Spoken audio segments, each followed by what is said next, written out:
menentukan ya. Sebentar.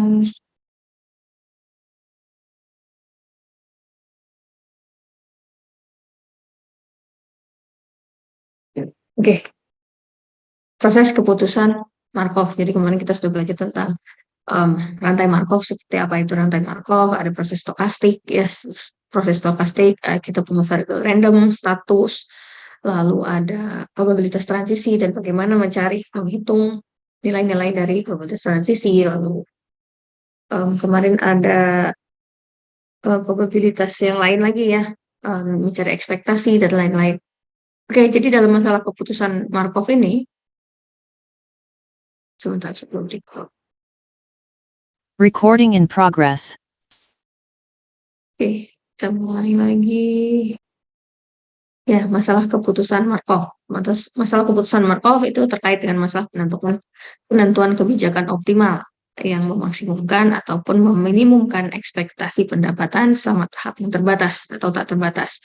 Jadi dalam masalah keputusan ini kita ingin menentukan kebijakan optimal ya, seperti apa tujuan yang kita inginkan itu dengan ekspektasi atau harapan yang ingin kita capai ya. Karena kita kan bicara tentang probabilitas, kemungkinan-kemungkinan ya, kemungkinan yang bisa kita peroleh. Jadi harapannya seperti apa dengan kemungkinan yang kita punya tadi atau probabilitas yang kita punya tadi selama tahap yang terbatas. Jadi selama berapa lama tahap yang kita inginkan, sampai N tahun, 10 tahun, atau berapa tahun, jika satuannya tahun, ya tergantung dari satuan waktunya.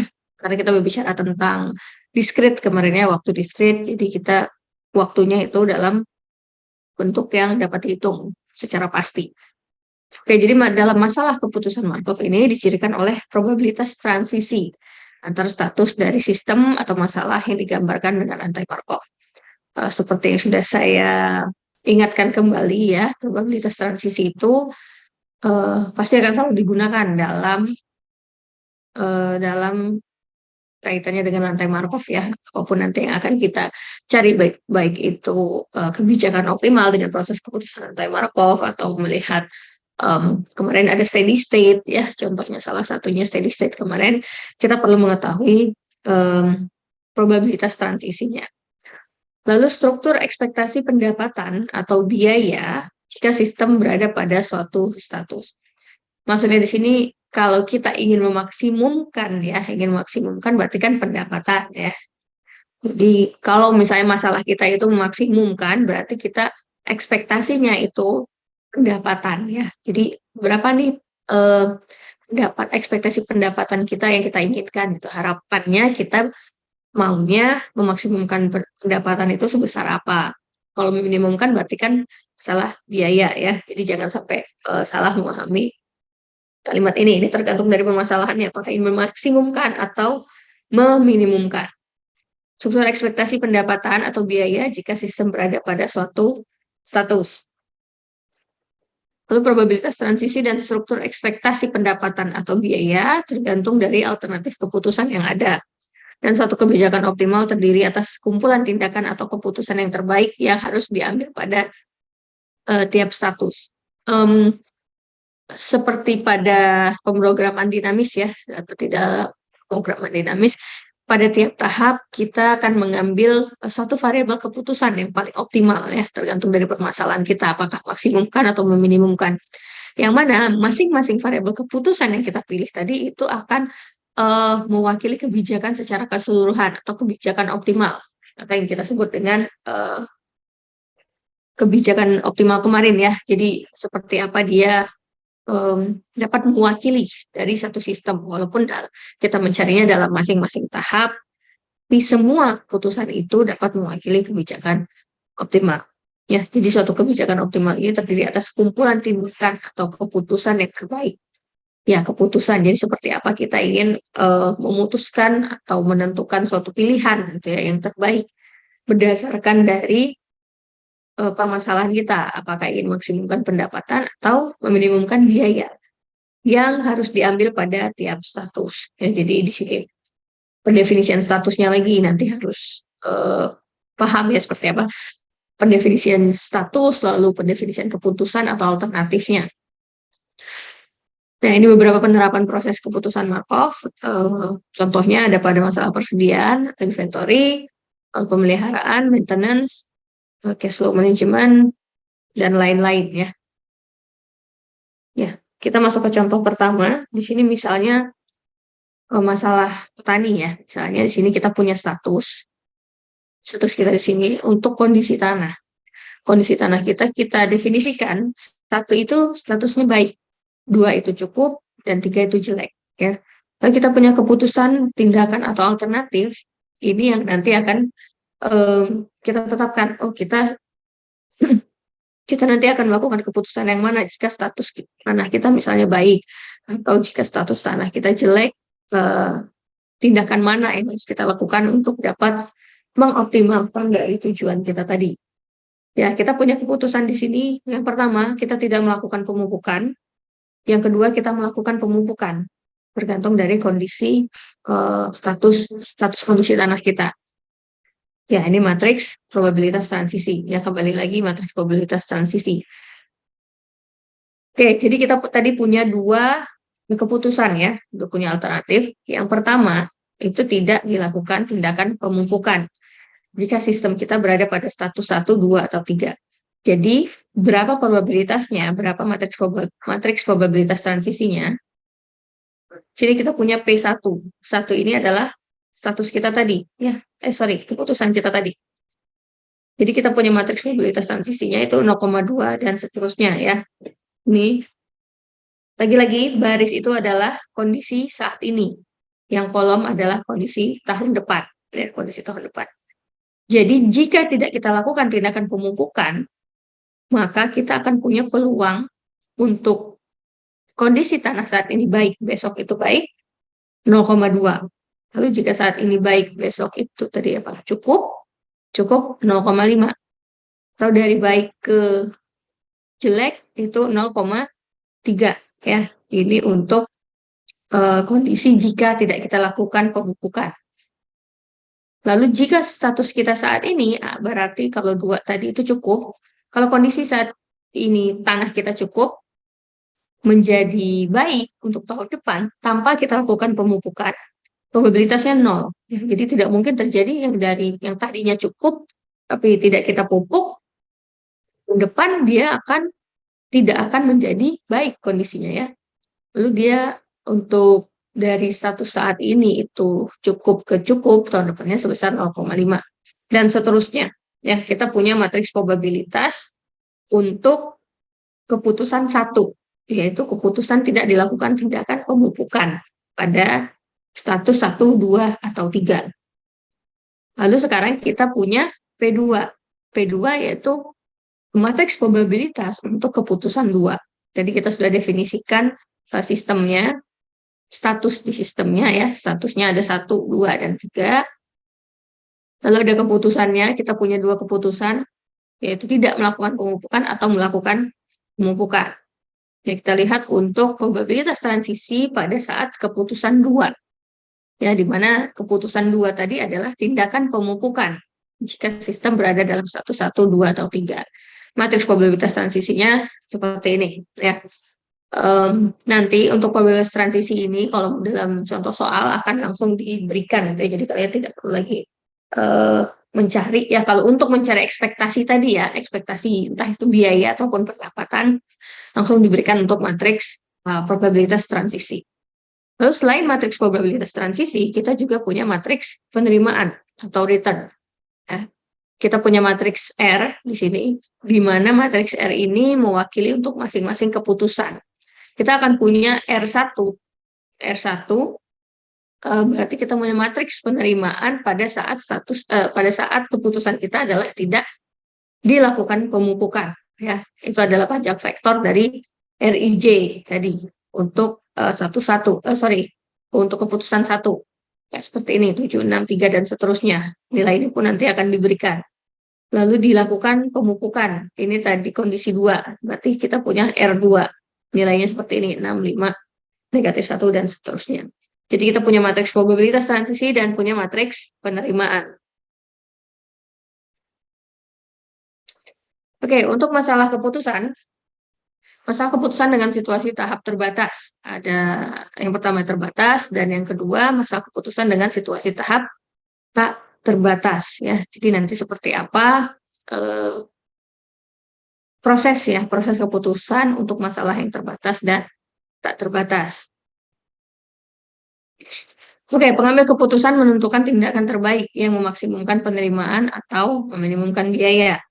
Pengambilan keputusan akan mengevaluasi ekspektasi ya, harapan kita tadi, ekspektasi penerimaan atau biaya dari suatu tindakan untuk suatu sistem yang diberikan.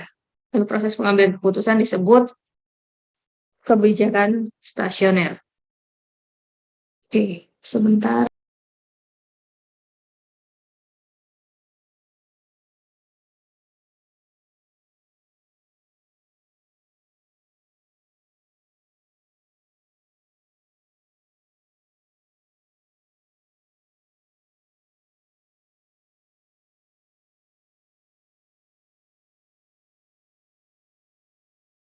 Recording stopped.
Recording in progress.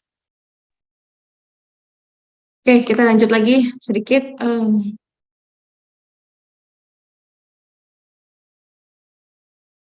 Tadi sampai sini.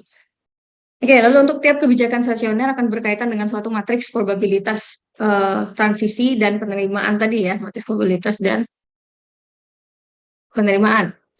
Lalu untuk masalah petani tadi, kebijakan stasioner yang melakukan tindakan pemupukan jika sistem berada pada status 3. Ya, status 3 tadi adalah kondisi jelek ya, kondisi jelek. Nah, dengan kondisi jelek akan memberikan probabilitas dan penerimaan transisinya adalah ini. Kita punya matriks P dan matriks R.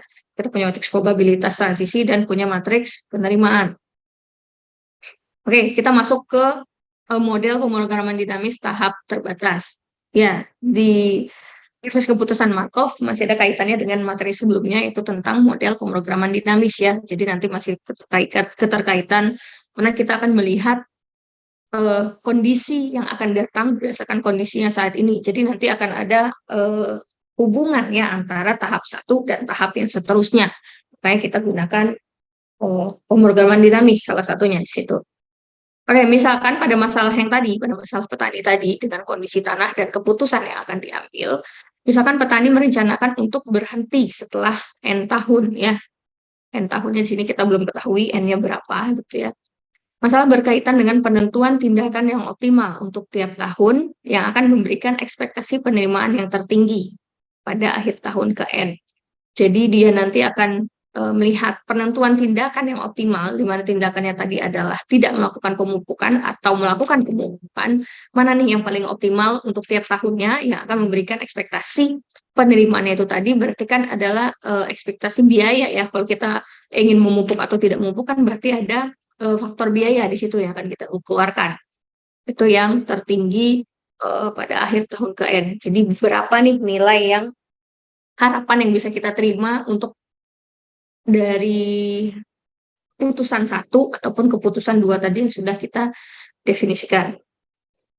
Oke, misal K sama dengan 1 dan K sama dengan 2 itu menyatakan dua tindakan ya, keputusan atau alternatif yang tersedia bagi petani. Matriks PK ini menunjukkan matriks probabilitas transisi untuk alternatif K. Ya, misalnya kalau P1 berarti kan ini matriks probabilitas transisi untuk alternatif 1.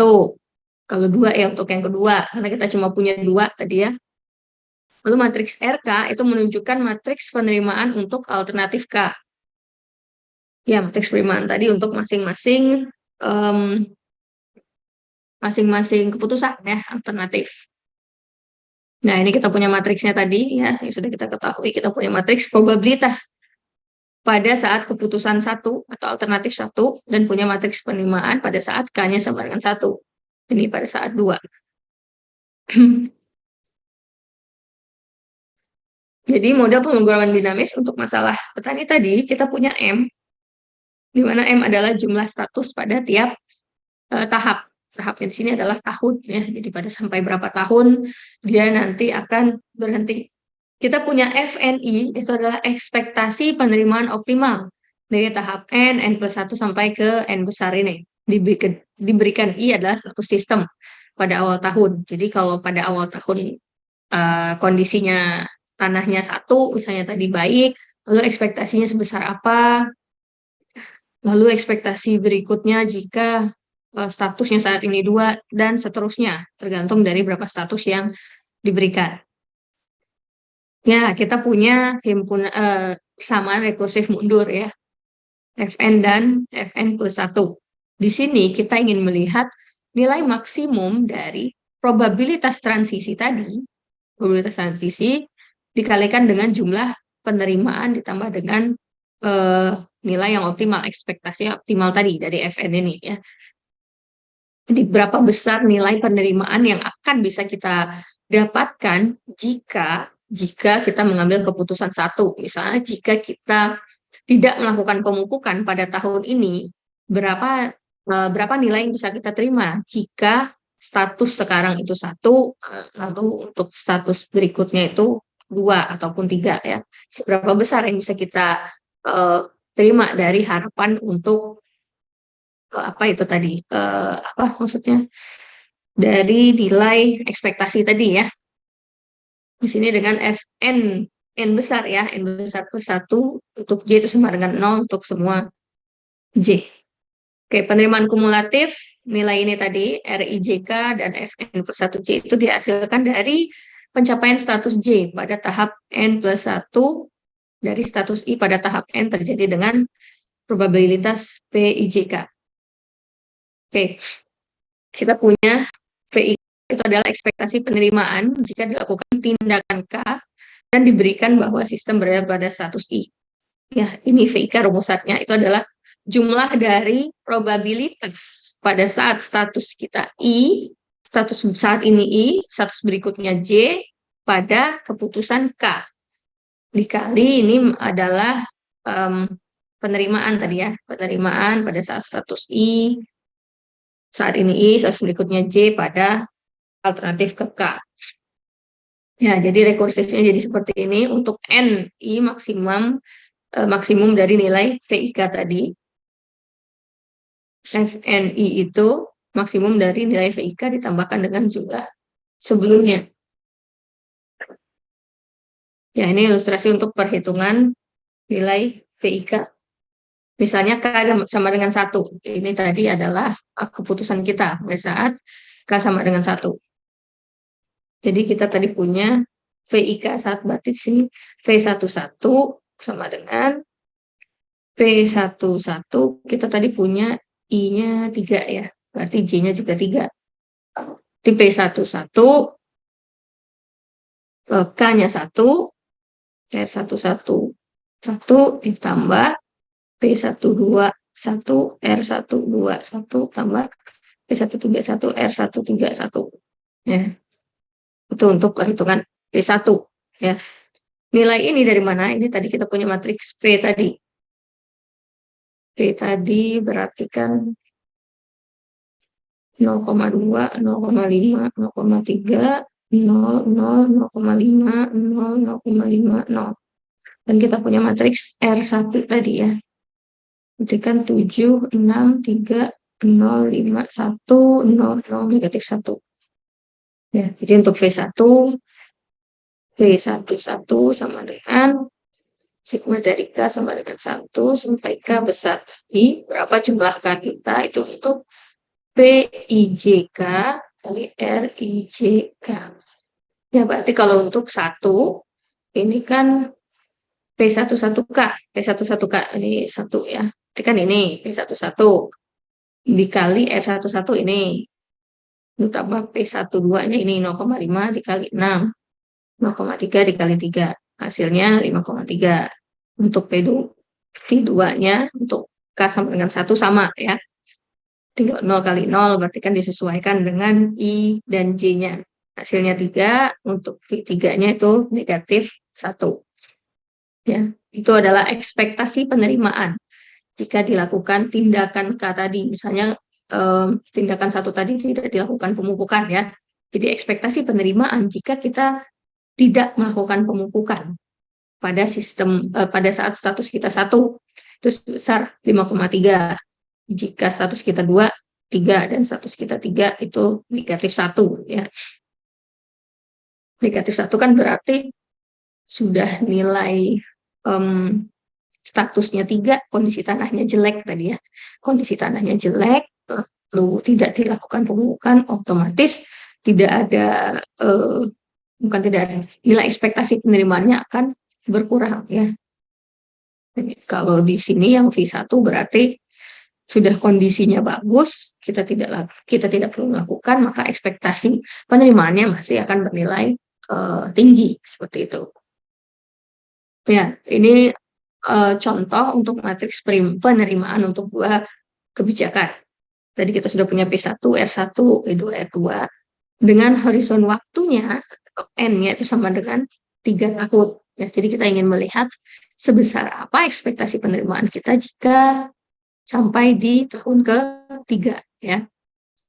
Oke, di sini K sama dengan 1 menunjukkan tidak melakukan pemupukan, dan K sama dengan 2 menunjukkan melakukan pemupukan. Jadi nilai VIK-nya tadi kita punya 5,3, 5,7, 3, 3,1, dan seterusnya. Nilai ini nanti silakan coba dicari ya dari matriks ini. Kan tadi kita sudah punya rumusannya. Tadi untuk nilai VIK berarti untuk V12 sama dengan P11, P112, R112 ditambah P122, R122 ditambah P132, R132. Nilai-nilai ini disesuaikan pada langkah kedua tadi, pada keputusan kedua. Nah, nilainya disesuaikan, berarti kan 0,3 kali 6, 0,6 kali 5, 0,1 kali negatif 1, dan seterusnya ya. Itu untuk nilai VI2 ya. Ini masing-masing nilainya. Jadi kita punya nilai ekspektasi tadi ya.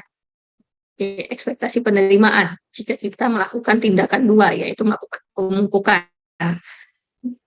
Jadi jika status kita saat ini itu baik tadi ya, ini 1 baik, kondisi tanah kita itu baik sekarang, maka ekspektasi penerimaan kita jika dilakukan pemupukan itu sebesar 4,7. Lalu jika kondisinya cukup, ekspektasi melakukan pemupukan itu sebesar 3,1 dan seterusnya. Oke, kita berangkat dari tahap 3 karena kita punya persamaan tadi rekursif mundur ya. Rekursif mundur kita tadi punya N, horizonnya tadi itu sama 3 tahun. Jadi kita bergerak dari N sama dengan 3. Kita punya I di sini yang diketahui. I ini tadi adalah status kita dan kita punya ekspektasinya. Ya. Jadi jika status kita saat ini itu adalah 1, lalu yang tindakan yang kita ambil itu atau keputusan yang kita ambil itu adalah 1, maka nilai ekspektasinya adalah sebesar 5,3. Lalu jika saat ini itu 1, berarti kondisi tanahnya tadi baik, lalu keputusan yang kita ambil untuk tahun ketiga ini kita melakukan pemupukan, maka ekspektasinya sebesar 4,7. Dari kedua ini kita cari yang paling maksimum ya, cari yang paling maksimum, yang paling optimal.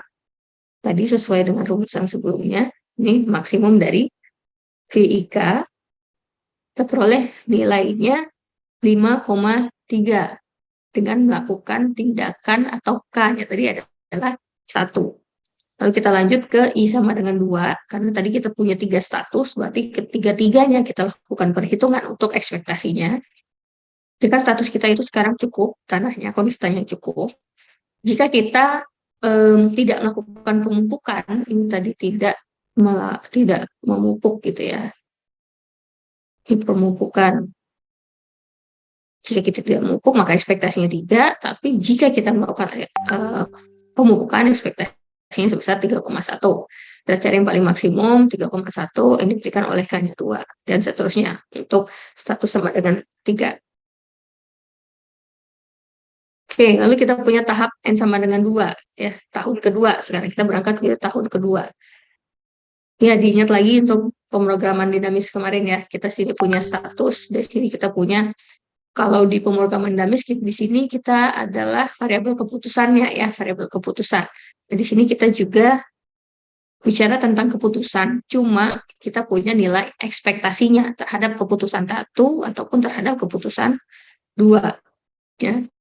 Tadi kita sudah punya, ya ini, rumusannya itu mencari nilai maksimum dari ekspektasi penerimaan pada tahap sebelumnya, kita jumlahkan dengan ekspektasi penerimaan pada saat tahap N+1 yang optimal tadi. Ya, kan tadi kita sudah peroleh nilai dari tahap sebelumnya yang optimal. Nah, ini nilainya ya, 5,3, 3,1, 0,4.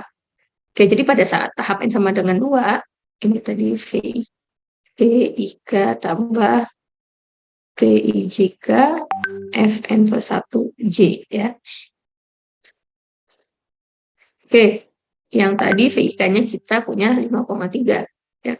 Pada saat tahap sebelumnya tadi nilainya 5,3, kita tambahkan dengan ini tadi kita punya matriks probabilitas transisi. Nih, 0,2 untuk P11, 0,2 kita kali dengan 5,3 karena tadi sebelumnya 5,3 ya. Ini. Lalu kita tambahkan dengan 0,5, ini P12 kali V21. Lalu ini V13, V131. Ya, ini tadi. 19.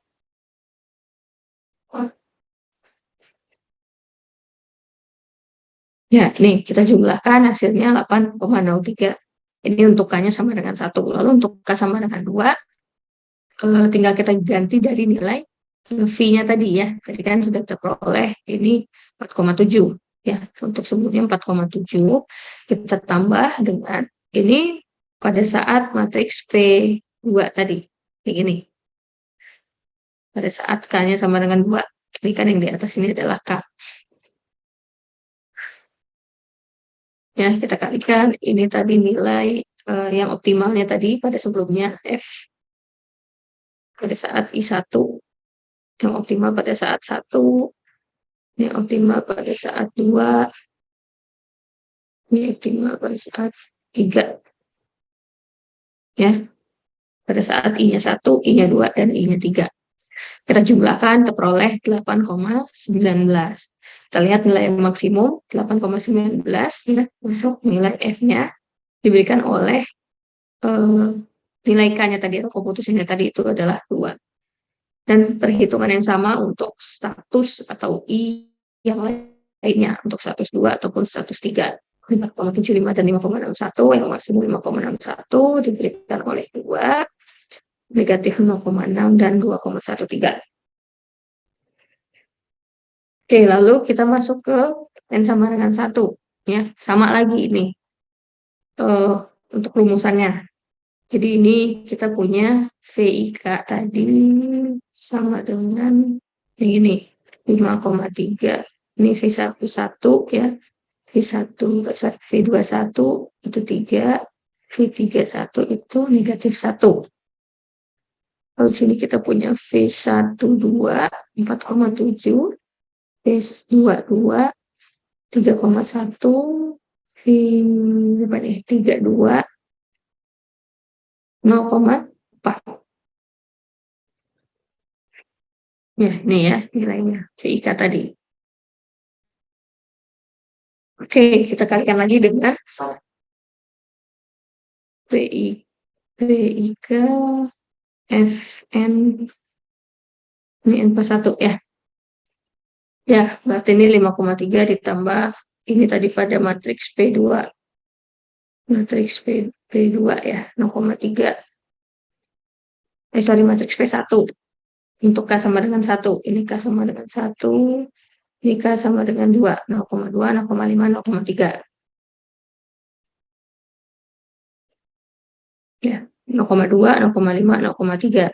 Nilai ini 8,19, 561, 213 ini nilai yang optimal sebelumnya.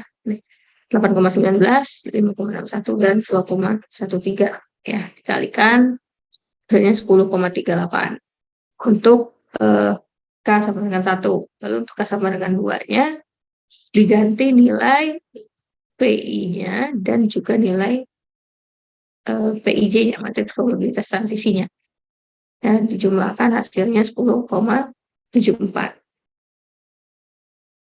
Kita bandingkan ya, kita cari nilai yang maksimum yaitu 10,74 yang diberikan oleh keputusan 2.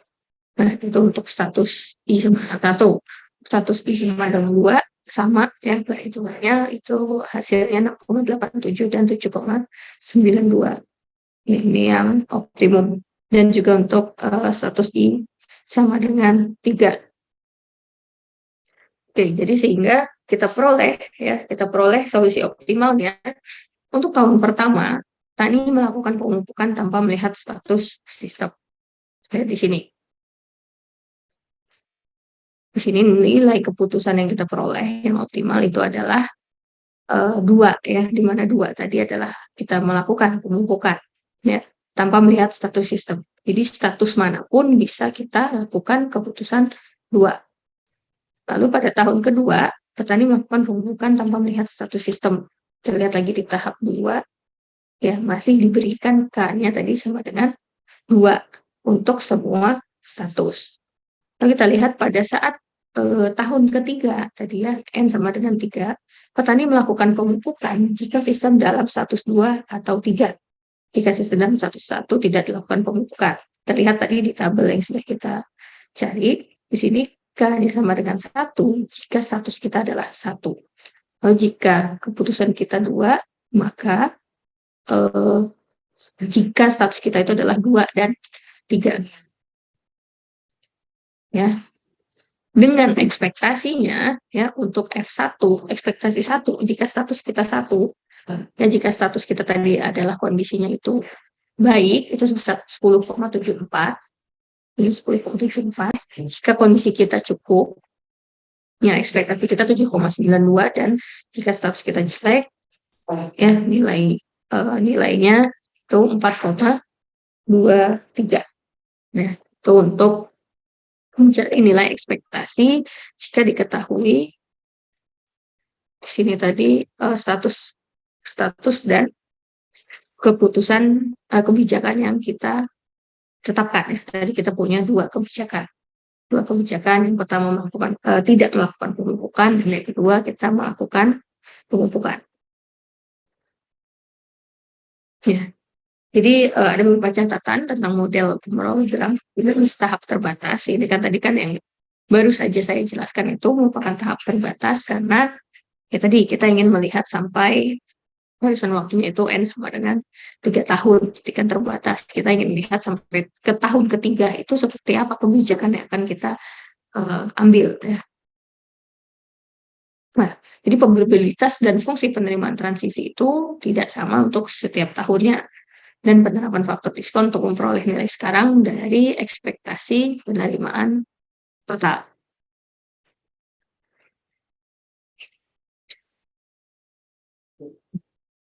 Oke, lalu probabilitas dan penerimaan transisi tidak sama setiap tahun ya. Jadi kan ini tidak sama setiap tahun. Oke, kita masuk yang pertama. Kita punya persamaan rekursif pada pemrograman dinamis. Sekarang kita berubah menjadi, kalau tadi nilai ini tidak ada ya. nilai N ini. Sekarang kita tambahkan nilai N di sini, ya, untuk tahun-tahun yang kita ingin cari, ya. Lalu untuk maksimumnya, di sini juga masih sama, ya, untuk penjumlahannya, tinggal kita tambahkan notasi N di sini, ya, di atas. Untuk N-nya 1, 2, sampai N-1. Nilai ekspektasinya pun masih sama, kita tambahkan notasi N di sini untuk ekspektasi pada saat status 1, pada saat pada saat keputusan K, dan tahun ke N. Dan di sini ada faktor diskon jika angkanya itu kurang dari 1. Faktor diskon per tahun sedemikian rupa hingga T rupiah, itu setahun dari sekarang memiliki nilai sekarang atau present value. Ya, fungsi rekursifnya tadi ini kan berarti pada tiap tahun itu tidak akan sama, ya, sini pada transisinya itu tidak akan sama untuk setiap tahun.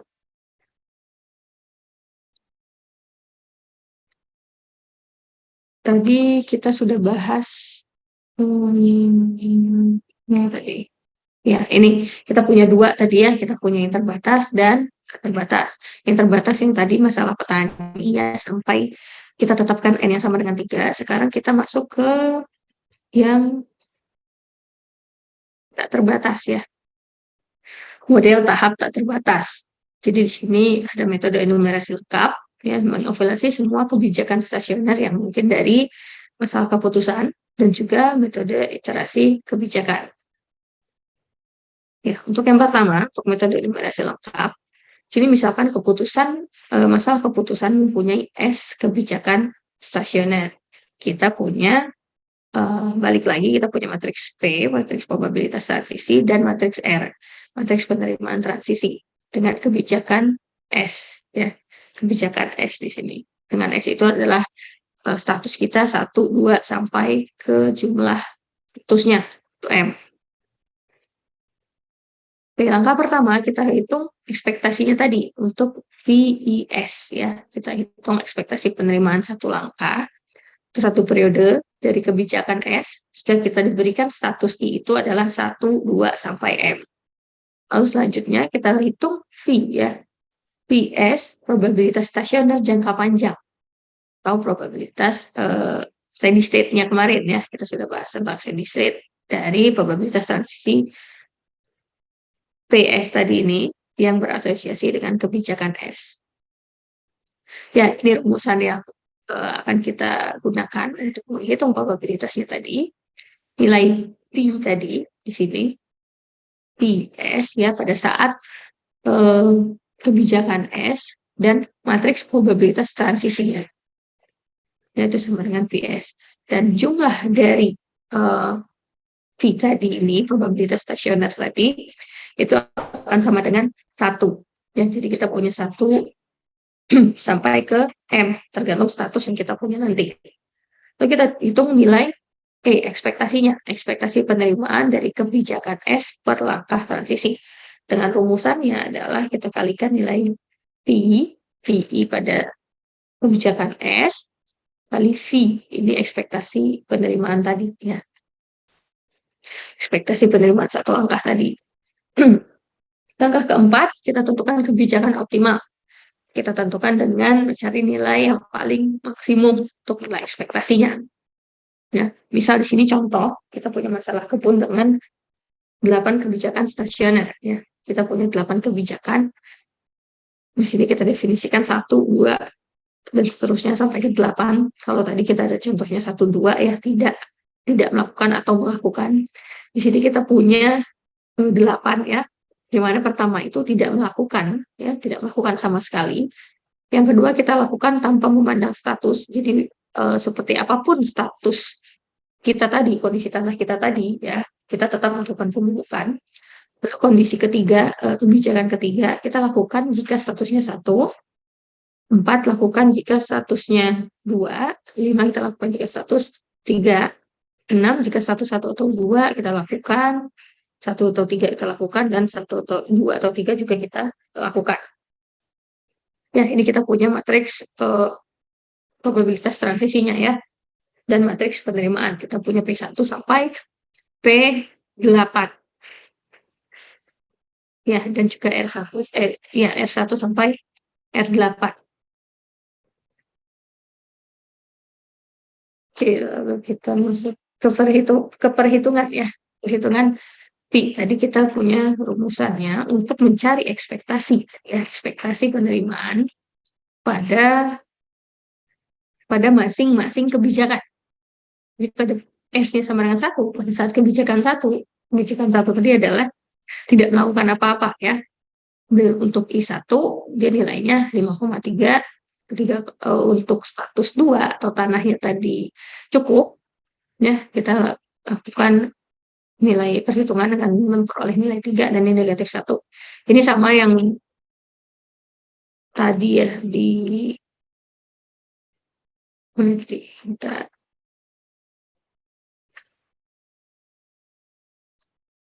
nah ini ya 5, 3, negatif 1 untuk kondisi kebijakan 1. Ya. Untuk 2 nilainya 4,7, 3,1 dan seterusnya. Nah, untuk seterusnya kita lakukan perhitungan yang sama dengan matriks probabilitas transisi yang sudah kita ketahui dan matriks penyamaan yang kita ketahui. Rumusannya tadi masih sama, jadi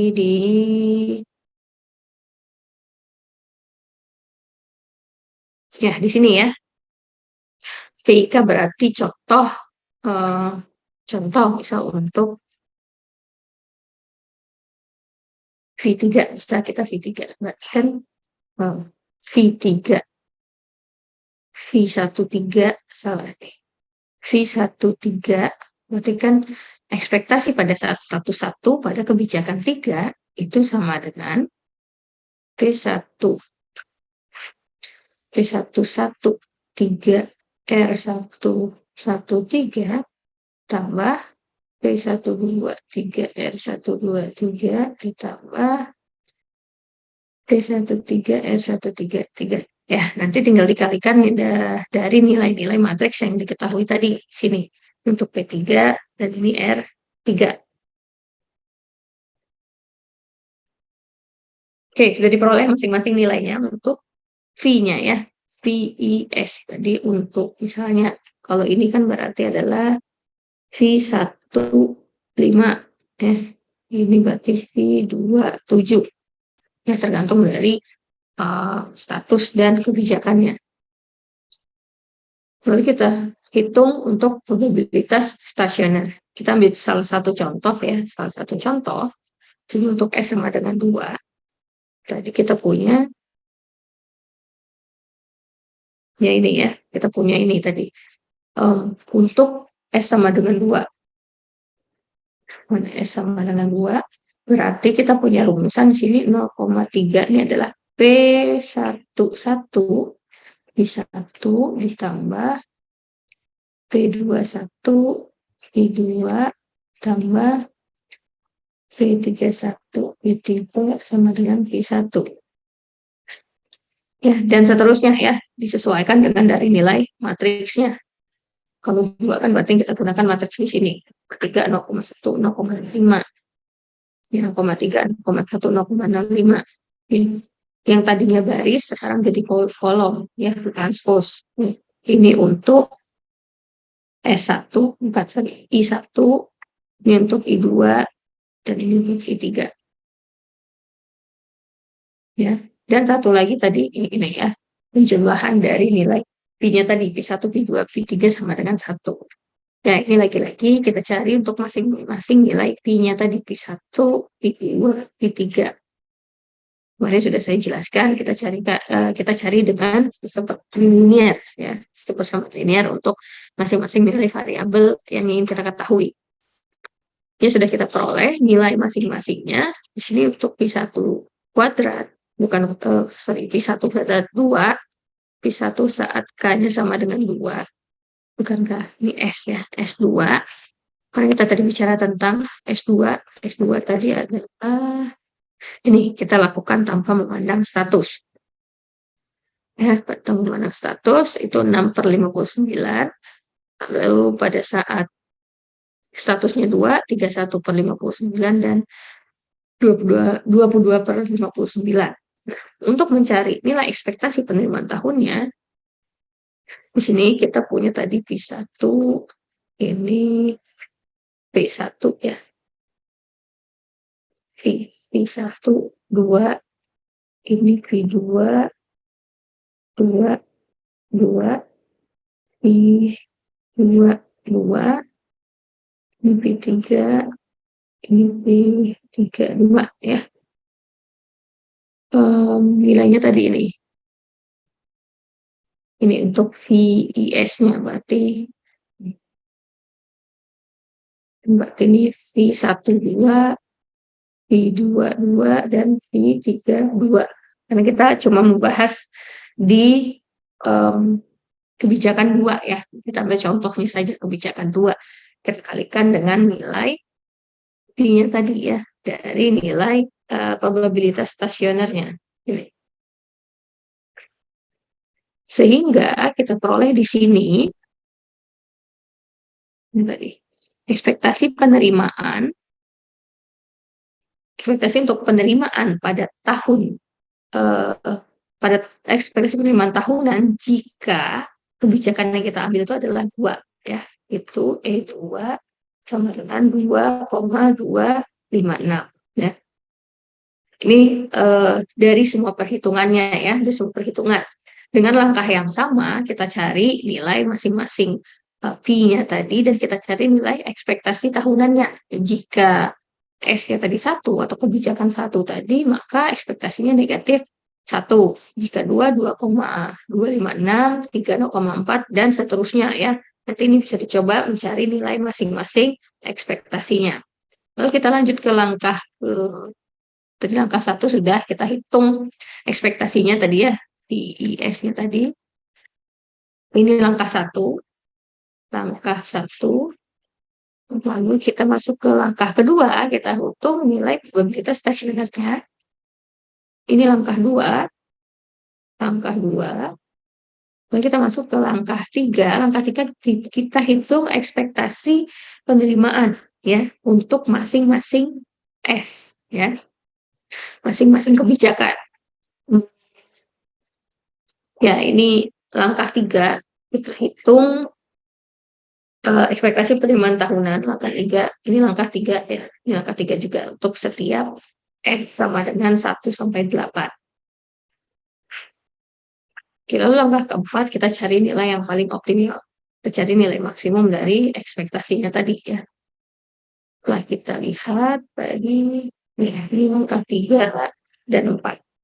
Kita cari yang paling maksimum. Kita lihat dari nilai ekspektasinya yang paling maksimum adalah 2,256 pada saat yang kita pilih itu adalah kebijakan 2. Kebijakan 2 tadi adalah ini ya, kita lakukan penunjukan tanpa memandang status.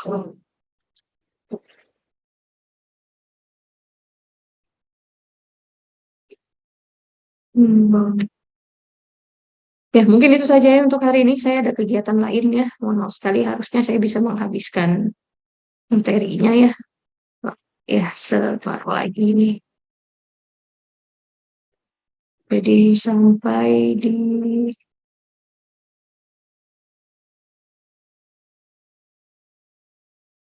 ya tadi tak terbatas ya, sudah tak terbatas. Sebentar kita review kembali. Ya tadi contoh di sini ada masalah pengambilan keputusan ya. Jika keputusan kita diberikan 2 kebijakan ya dengan status yang kita ketahui ya, seperti apa, kita punya matriks probabilitas transisi dan punya matriks penerimaan transisi.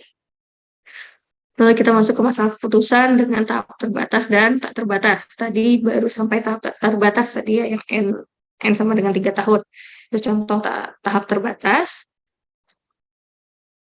Lalu juga pemrograman dinamis tahap terbatas ya. Jadi kita perlu diingat kembali ya dalam perhitungan dengan pemrograman dinamis. Nah, ini contohnya tadi jika kita punya 2 alternatif ya, 2 kebijakan dengan pemrograman dinamis, kita lakukan dengan rekursif mundur tadi ya. Ini kita punya horizon waktunya 3 tahun. Ya, ini untuk masing-masing tahap kita lihat nilai yang paling optimal, sehingga nanti dari masing-masing tahap tadi bisa eee, kita tetapkan keputusan apa yang harus kita ambil, dan kita peroleh nilai ekspektasi penerimaan dari masing-masing status selama 3 tahun, ya, karena tadi sudah kita tetapkan N-nya sama dengan 3. Oke, lalu kita punya, eee, masalah yang tahap terbatas tadi ya, masalah tahap terbatas. Dan jika kita punya probabilitasnya tadi itu tidak sama setiap tahunnya, tidak sama setiap tahun. Ya, ini contoh yang tak terbatas ya, kita punya enumerasi lengkap dan metode literasi kebijakan. Nah, ini yang barusan yang terakhir tadi kita bahas itu tentang, enumerasi lengkap ya, kita punya, masa keputusan jika mempunyai kebijakan S-nya itu stasioner ya. Jadi tadi ada beberapa langkah ya, ada 4 langkah. Diketahui di awal kita punya matriks probabilitas transisi dan juga matriks penerimaan transisinya. Ya, langkah pertama kita hitung ekspektasi penerimaan satu langkah, lalu lanjut ke probabilitas stasioner, dan kita lihat nilai ekspektasi ya, nilai ekspektasi dari semua kebijakan yang telah ditetapkan tadi. Lalu kita pilih nilai ekspektasi yang paling maksimum. Itu adalah kebijakan optimal yang kita pilih. Ya, tadi dicontoh ya, contoh sudah kita lihat bersama ada 8 kebijakan dengan masing-masing penjelasan di sini dan masing-masing nilai matriksnya juga sudah diberikan. Tinggal kita ikuti dari setiap langkah ya untuk mencari kebijakan yang paling optimal ya. Pertama kita cari untuk setiap status dan setiap kebijakan kita itu ekspektasinya ya. Lalu kita lihat lagi nilai dari probabilitas stasionernya dan untuk mencari ekspektasi penerimaan tahunan. Jadi kita ambil contoh tadi pada saat S-nya itu sama dengan 2 ya, S sama dengan 2 tadi itu adalah ini ya, lakukan tanpa memandang status. Kita cari nilainya untuk semua status dan kita peroleh paling maksimum adalah di kebijakan kedua ya. Sebentar.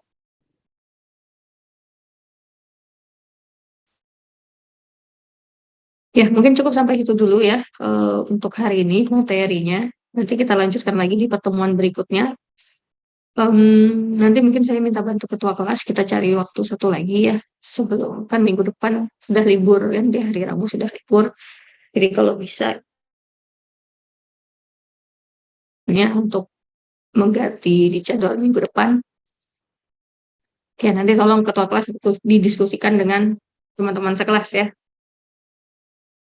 Oke, mungkin itu saja dari saya untuk hari ini. Seperti biasa, jangan sampai ada yang lupa absen lagi. Ya, boleh on cam dulu.